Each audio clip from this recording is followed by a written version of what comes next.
Hey there, Citizens Paler here, and welcome back. Today, I want to talk about 3.5 and my HOTAS flight experience. Over the weekend, I finally sat down, did all the keybinds, got everything all worked out, spent a bunch of time in Arena Commander, trying different ships, different loadouts, mainly going between non-gimbaled and then gimbal assist, just to see how it felt and what I would be doing with the HOTAS going forward.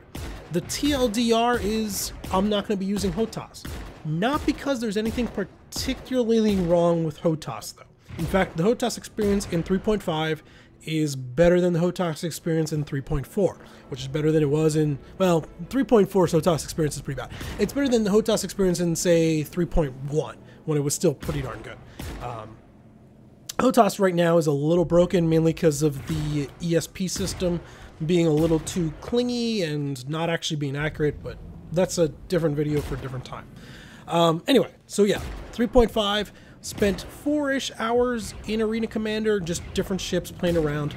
Before we get into it, my setup is an old SciTech X52.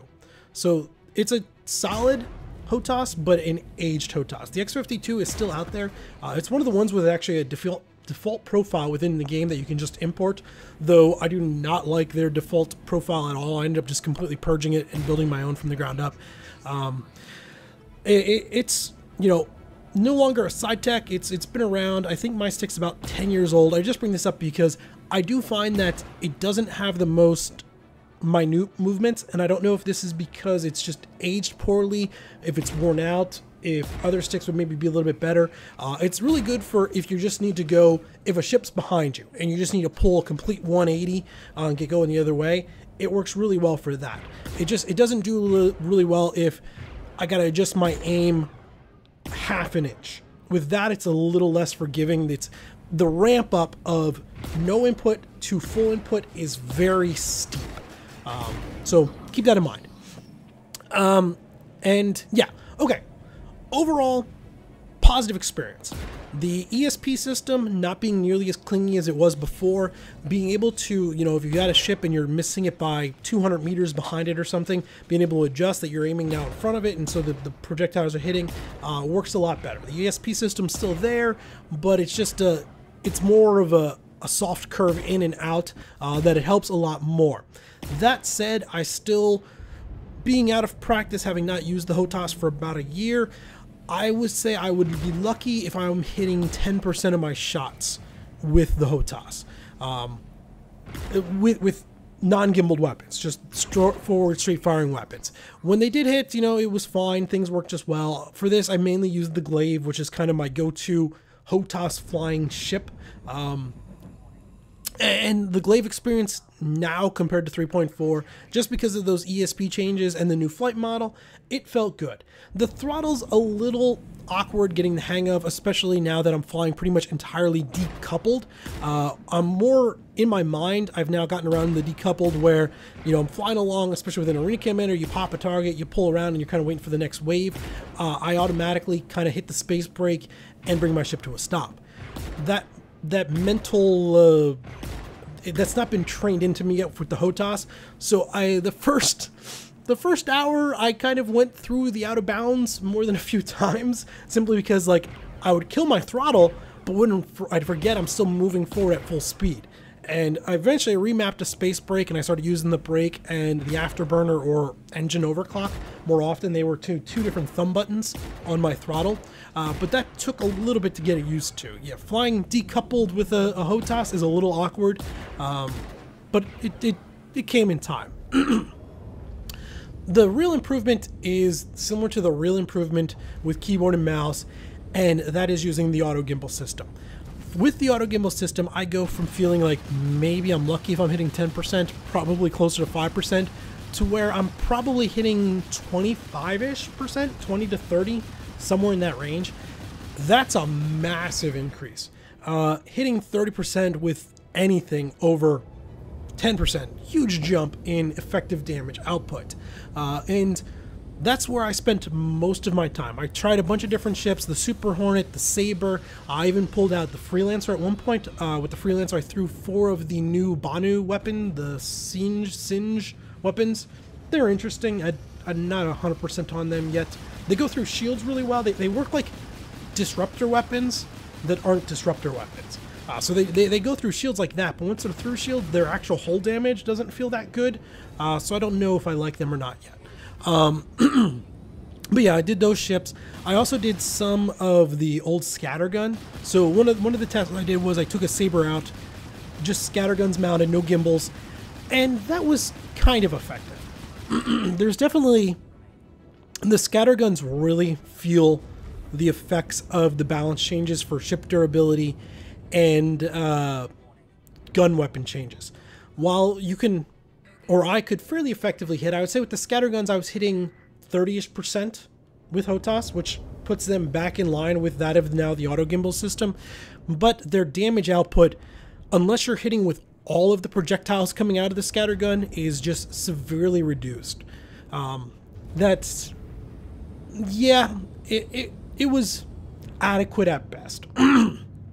I definitely don't think scatterguns in 3.5, they're not going to be the go-to type general purpose weapon that they were used for in 3.4, at least for me. I don't know if everybody else, but I use scatterguns pretty much exclusively in 3.4 towards the end there. That's definitely doesn't feel like it's going to be the case in 3.5. Just, they're not as effective as they were.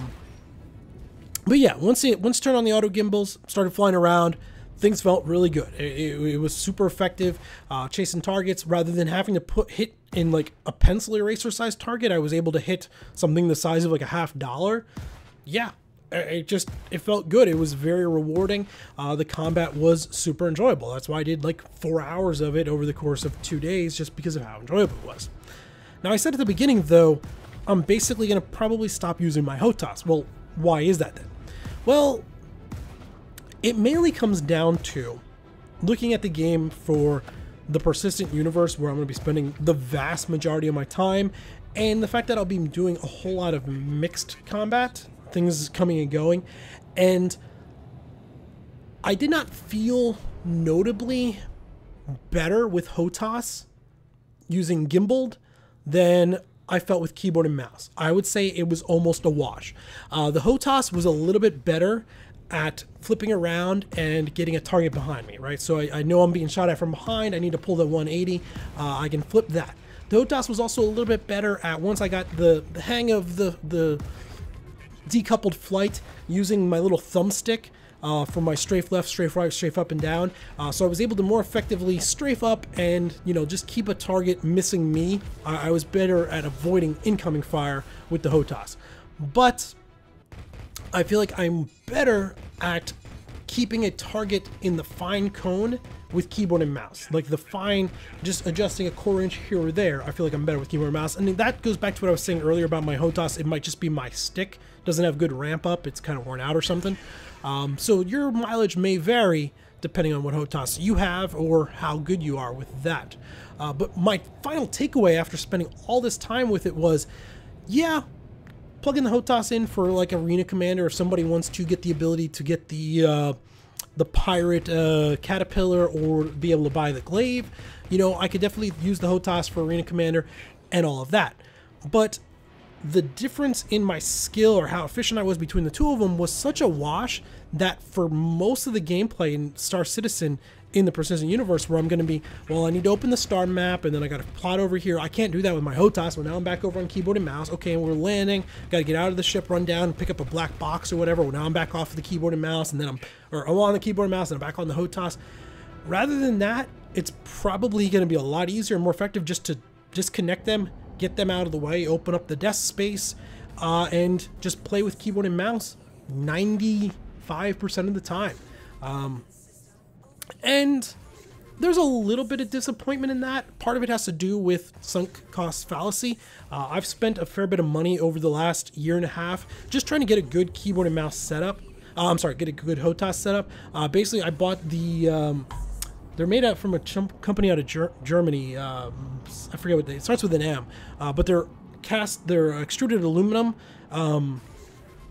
desk mounts. And they're great, by the way. They're super rugged. They're well made.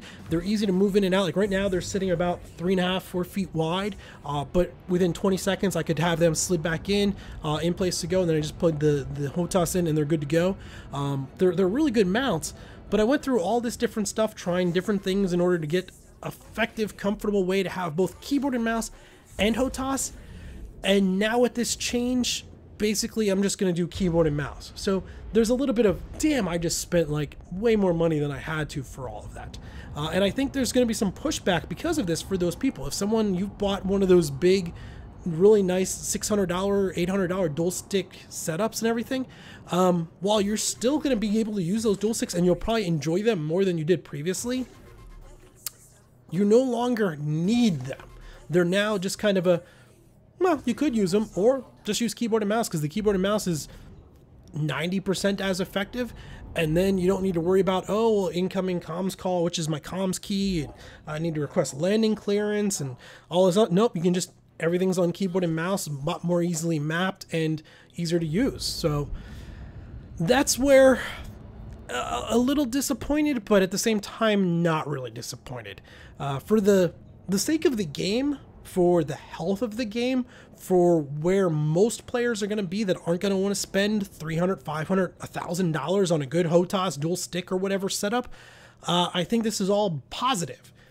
But it's a little annoying or disappointing at the same time. But yeah, if you have a HOTAS, I do recommend jump in Arena Commander, play around with it. It's a little weird if you haven't done a lot of the decoupled flights. Getting the throttle set up correctly, if you don't have a 50% bump, is a little awkward. Plus my throttle constantly wants to go the wrong direction. I have to change that axis in the software all the time. But yeah, it's not bad by no means. It's not notably better than keyboard and mouse for me anymore with my skill level and all that. I do think there's like one final little bit. If you're one of those people that you spend a lot of time, and if you're able to do 20-25% accuracy with HOTAS, then there's still going to be a reason for you to use it. Being able to still stay on that one size larger, not giving up that gun caliber in order to kill gimbaled, that's probably there. For the average person, though, that's not hitting 20, 25, 30% of the time with a HOTAS, non-gimbaled weapons, the aim assist of the auto gimbals is just such a gain, it's going to be hard to justify. All right, guys, that's my takeaway. Let me know what you think in the comments down below. Do you agree, disagree? Have you spent money yet? Are you holding off, waiting as things come along for deciding on if you want a HOTAS or not? Yeah, let me know. Until next time, this has been Power. Thanks for watching.